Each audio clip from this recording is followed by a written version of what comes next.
The attacks continue against President Trump. Willie Nelson, of all people, steps in it. But we're going to focus a lot today on the crisis in the Catholic Church as it continues to unfold. Yet another American bishop accused resigns. Will there be a criminal prosecution? I'm Randall Terry. This is Voice of Resistance.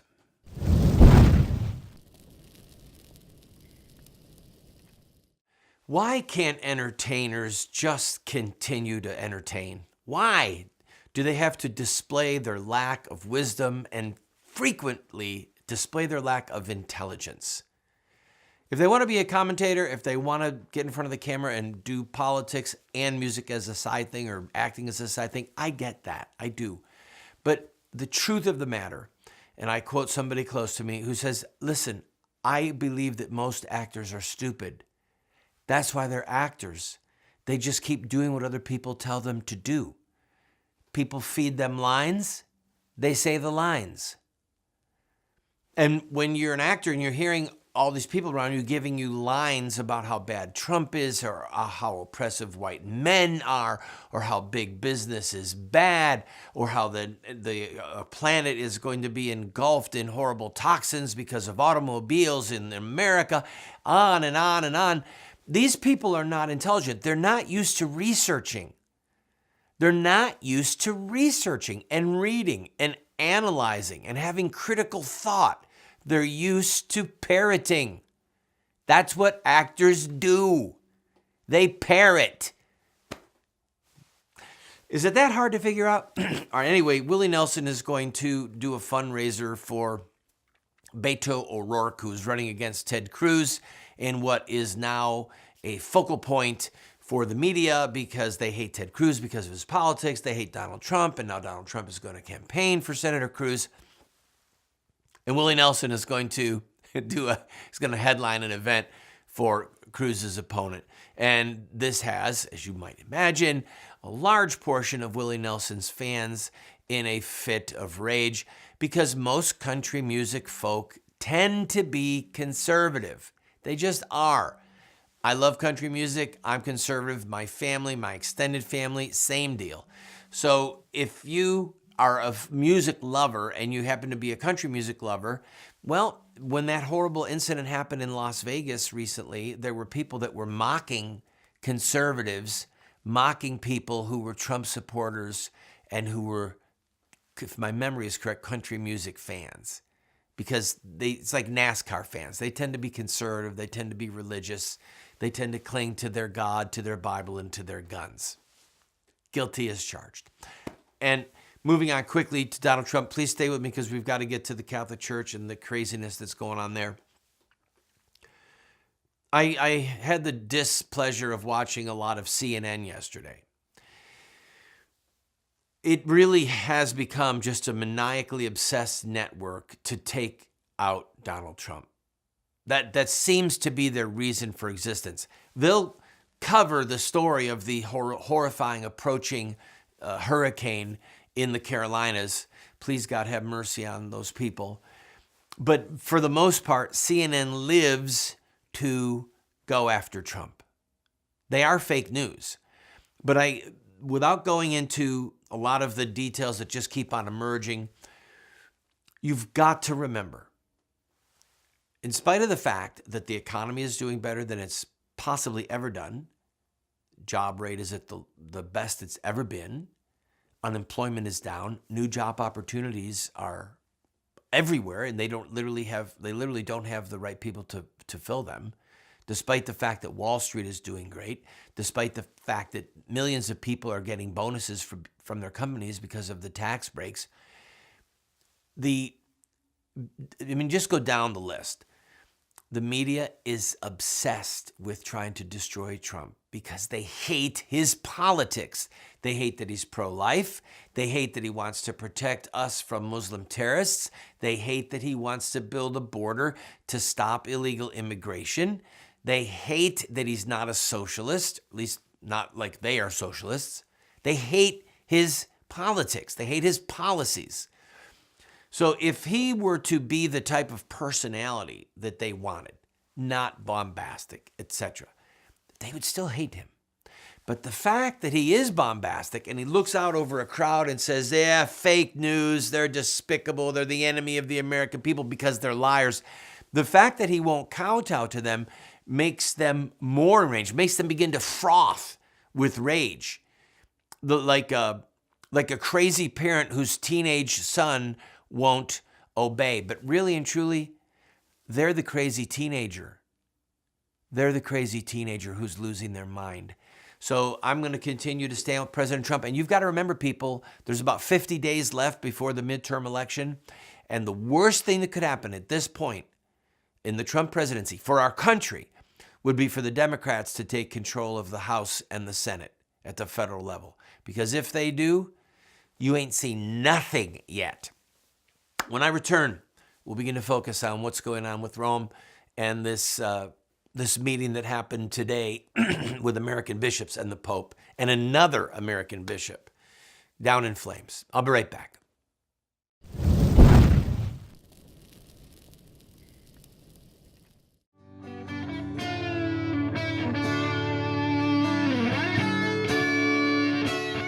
Warrior guitars.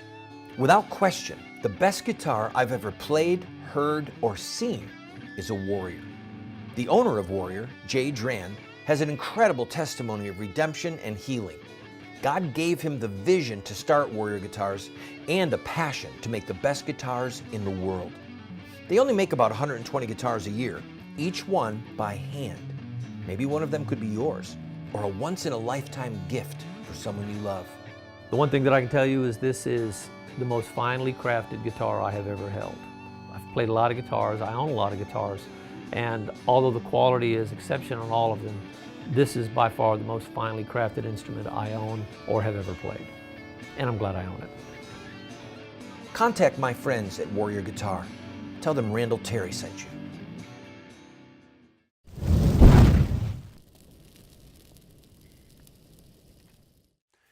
The Pope met earlier today with U.S. Cardinals DiNardo and O'Malley from Boston.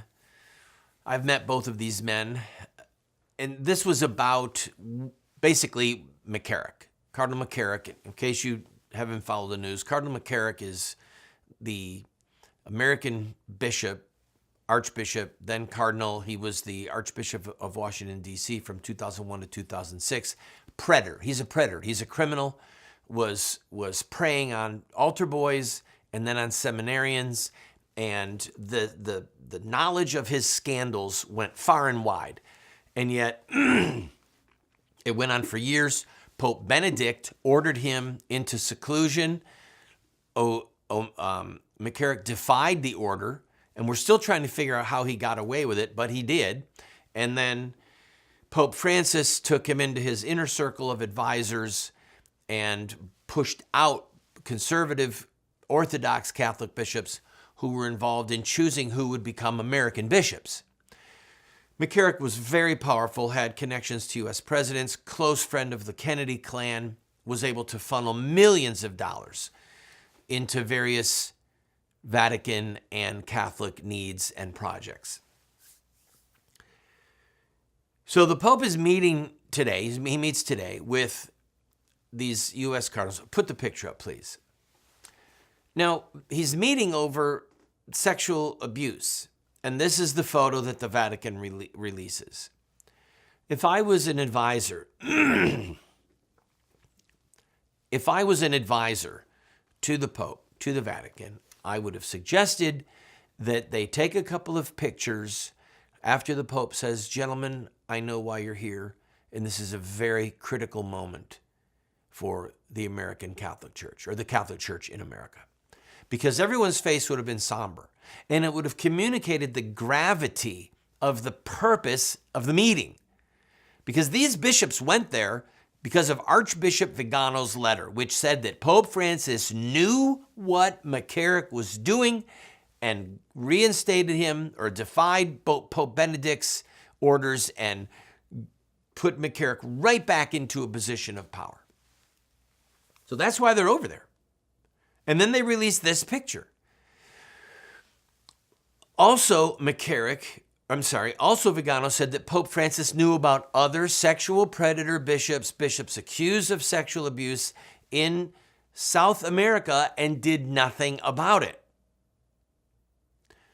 And this is the picture that they release. This is just really foolish. It's just stupid. It's bad PR. It's not intelligent. Show that you understand the gravity, not that you're yucking it up and laughing. Imagine, one of the writers I read said, imagine how the victims of sexual abuse feel when they see this photograph. That's all I have to say. But also, one other thing. I'll circle back to this. DiNardo, O'Malley, these are men who serve communion to baby killers. Please, for those of you who are evangelical, Protestant, you might not understand this, but you could at least do the theological math, the math of the thing. Those of my viewers who are Catholic, hopefully you get this.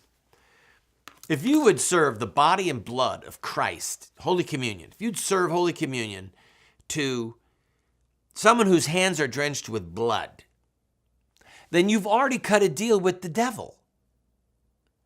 These politicians, these Democrat and Republican, pro-abortion Catholic politicians, okay? I'm sure that they're Republicans. I don't know who they are, but I'm just guessing they are. The ones that are infamous are Democrats. Kerry, Pelosi, the Kennedys, etc. These pro-abortion, baby-killing Democrat Catholics are accomplices to the sin of murder, right? The worst crime that is committed in the country, or in the world rather, is murder. All right, it's the sin that cries to God for vengeance. These Catholic politicians, their hands are drenched with blood, the blood of innocent babies. And then they come to receive Holy Communion. And these bishops know that this is going on, and they approve of it. So they've already cut a deal with the devil. So the fact that they are shuffling priests around and not turning them over to civil authorities to be prosecuted for crimes, you know what, they've already signed off on standing up with politicians and for politicians who murder babies by their policies. So it's not that hard for them to just look the other way when there's other crimes being committed against children. Do the math of the thing.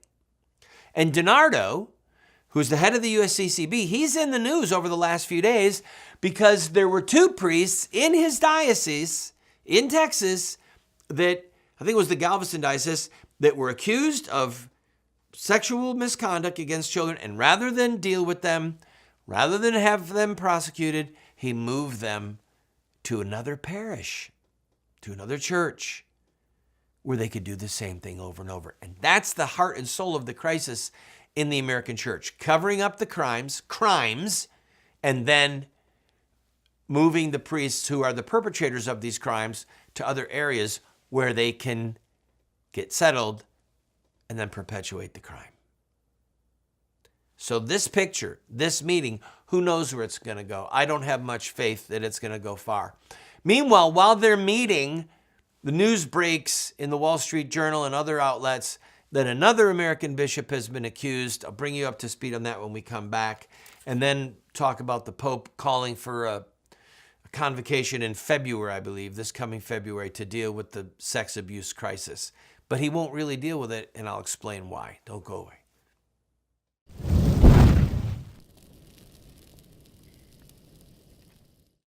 Have Muslim terrorists hijacked the peaceful religion of Islam? Or is there more to the story? The answer lies in the life of one man, Muhammad, the founder of Islam. Muslim terrorists see themselves inside a 1,400-year-old story, a narrative that focuses on specific events in the life of Muhammad. We are going to look at Muhammad's life using their most sacred literature. We will look at Muhammad at the Battle of Badr. We'll see him deal with those who mock him. We'll see the times when he used deception. We'll witness Muhammad's anti-Semitism. And yes, we will discuss Muhammad and his teachings concerning sex slavery and jihad. Friend, if you want to understand Islamic terrorism, get this series today.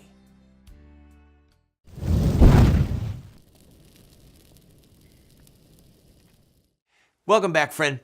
If you are a regular viewer of this program, you know that the purpose of this program is to focus on the issues of the day from a Christ-centered, Bible-based, historic Christian perspective. That's what I do. I don't get into quarrels between Catholics and the Orthodox and the Baptists and the Assemblies of God and who baptizes their babies and who baptizes 12-year-olds in his tongues for today. Don't get into it. Not the purpose of the show. It's just not. One little bit of background about me so that you understand, and so hopefully it will help you. Because of my pro-life work, I graduated from a Protestant Bible school. I've preached in huge churches, and then recently I joined the Catholic Church. Long story, not going to go into it, not the purpose of the program. But I know how to think like an evangelical Protestant, and I know how to think like a Catholic because of my studies. And hence, I'm bilingual. I can speak both languages. And I have been steeped in the prejudices and studied the prejudices of a multitude of denominations. I give you that bit of background because when I was a full-fledged Protestant and had very strong anti-Catholic tendencies, I still recognized that the Catholic Church was the largest wing or stream of Christendom in the world. That the Catholic Church was responsible for bringing the Bible to us. So even my Protestant teachers in Bible college at least instilled in me a certain level of respect, albeit distant. So the reason that this is critical, all right, the reason that what's going on in the Vatican is critical, if you're a Protestant, if you're Catholic, you understand why it's critical to you. But if you're a Protestant, it's critical because the public face of Christianity for much of the world is the Catholic Church, or at least it's a huge part of it. And even in America, 1 in 4 voters in America is Roman Catholic. Did you know that? 1 in 4. It's astronomical, the impact. I think that the majority of the members of the Supreme Court are Catholic. Is that possible? I got to check that data. But do you understand the impact? So when Pope Francis is accused of covering up what McCarrick did, it's a crisis of epic proportions for the Catholic Church in America and in the whole world, and it's worthy of our attention no matter what our denominational background. That's why I go into it. Now, going to West Virginia, the West Virginia bishop, his name is Michael Bransfield. We lived in West Virginia. He was our bishop. He has now been accused of sexually abusing teenagers and adults. So there's the possibility of a criminal investigation being opened. He has resigned. The Archbishop of Baltimore has been ordered by the Pope to do an investigation into Bransfield. And now the Pope is calling for, I believe it's February 21st through 24th, for a worldwide convocation of the bishops to come together to deal with the sex abuse crisis. But here's the problem, all right? The problem is that they won't properly deal with homosexuality in the priesthood and in the episcopacy, in bishops. The reason that Pope Francis has been skating by on this Vigano letter when it comes to the secular press is because the Pope has been saying we've got to deal with the abuse of priests regarding minors. But the Vigano letter was primarily about homosexuality in the priesthood and in the episcopacy, in the bishops.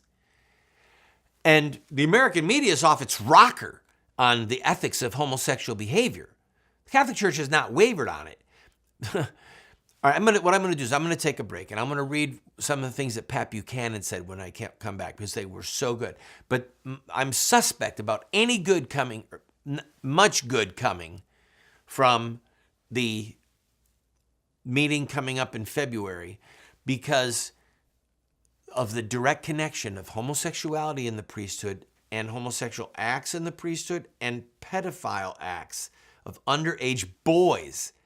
Most of the victims are boys from homosexual priests, who, as it turns out, are priests involved in homosexuality with adults and with boys. A sexual identity crisis and criminal acts being committed against minors by homosexual men in the priesthood and in the episcopacy. I'll be right back. Please don't go away.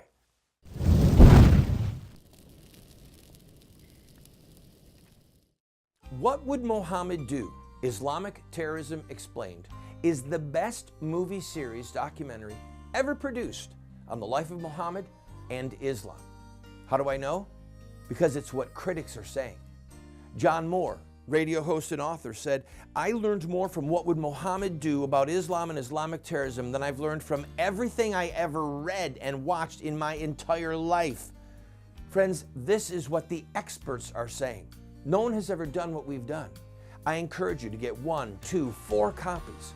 Call 304-289-3700 or order it at the address or the website that you see on the screen. Friend, we have a series that will help you and those you love to have an impact on this country.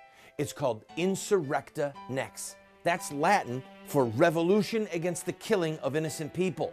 This is the history, the philosophy, and the theology of social revolution in America. We look at the Stamp Act, the Boston Tea Party, the abolition of slavery, the abolition of child labor, women's voting rights, the civil rights movement. All of them have this in common: courage, sacrifice, dedication, and in-your-face tactics and rhetoric.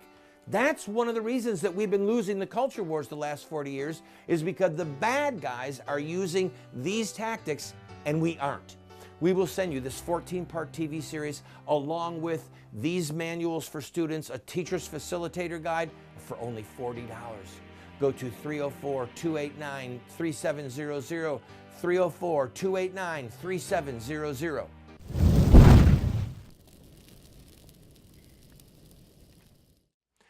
Pat Buchanan, a great commentator, devout Christian, he recently wrote a piece about what's going on, and I want to read portions of it and make a couple comments because it's so good. I didn't want to just steal it and not give him credit. Priests who prey on parochial school children and altar boys are not only sinners, they are criminal predators who belong in penitentiary cells, not parish rectories. They ought to be handed over to civil authorities. While none of us is without sin, sexually active and abusive clergy should be severed from the priesthood. This is just common sense. But the way the Catholic Church has been running itself, they don't turn these predators over to civil authorities. They hide the crimes. They tell the faithful to be quiet. That's why this outrage happened when the Pope said the other day that the devil wants to uncover the sins of the bishops to scandalize the faithful. Well, wait a minute. The devil uncovering McCarrick? Or is it the Catholic faithful are saying, hey, we've got a predator over here. So is the person who's saying, hey, there's a predator over here, this bishop is a bad bishop, are we the mouthpiece of the devil? That's what he said. The accuser of the brethren is uncovering the sins of bishops. Whoa, whoa, whoa, whoa. That's crazy talk. Because if there are bishops that are involved in criminal acts and covering up criminal acts, like the Pope may have been involved in covering up criminal acts regarding McCarrick, then those things need to be exposed, not just to tell the faithful to shut up. That something doesn't add up there. I continue. And it needs to be stated clearly, this is a homosexual scandal. Almost all of the predators and criminals are male, as are most of the victims, the boys, the teenagers, the young seminarians. Secular society will call this invidious discrimination, but it is based upon what Christ taught and how he established the church. Pat said that we need to say no homosexual priest, no one who's even got an inclination toward it can be a priest. Zero. And I'll go a step further. We need to revive the discussion about a married priesthood. There are many rites, R-I-T-E-S. There are many rites that are in communion with the Roman Catholic Church, the Byzantine rite, the Antiochian rite, different rites that are in communion with the Catholic Church. The Antiochians might not be, I apologize.